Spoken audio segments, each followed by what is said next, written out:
बहुत समय पहले की बात है। एक राज्य में एक रानी रहती थी। उसके साथ साथ उसी नगर में एक गरीब स्त्री भी रहती थी। संयोग से दोनों ने एक ही समय पर पुत्रों को जन्म दिया। राजमहल में जन्मा राजकुमार रेशमी वस्त्रों और स्वादिष्ट भोजन से पलने लगा। वहीं गरीब स्त्री का पुत्र बहुत ही साधारण जीवन में बड़ा होने लगा। एक दिन दोनों स्त्रियां नदी किनारे स्नान करने गई। वहां एक वृद्धा मिली। उन्होंने दोनों को जीतिया के व्रत के महत्व के बारे में बताया। माताएं यदि व्रत करती हैं तो उनके पुत्र की आयु लंबी होती है और उसे किसी प्रकार का कष्ट नहीं होता।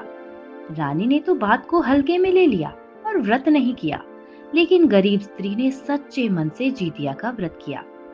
समय बीतता गया। जब दोनों बालक बड़े हुए तो एक दिन जंगल में खेलते खेलते राजकुमार और गरीब स्त्री का पुत्र नदी किनारे पहुंचा। वहां दोनों को बहुत तेज भूख लगी। राजकुमार ने कहा कि पास ही मरे हुए पक्षी का मांस पड़ा है।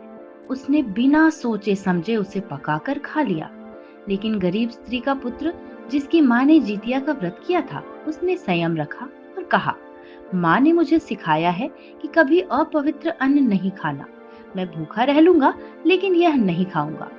उसी क्षण भगवान जीमुत महन ने प्रकट होकर कहा, रानी का पुत्र अल्पायु है क्योंकि उसकी माँ ने व्रत नहीं किया, लेकिन गरीब स्त्री का पुत्र दीर्घायु होगा क्योंकि उसकी माँ ने सच्चे भाव से जितिया का व्रत किया। और सचमुच यही हुआ। राजकुमार कम उम्र में ही काल कवलित हो गया, जबकि गरीब स्त्री का पुत्र लंबी आयु पाकर सुखी जीवन जिया। तभी से स्त्रियां अपने पुत्रों की लंबी आयु के लिए, सुख समृद्धि के लिए जितिया का व्रत करने लगी।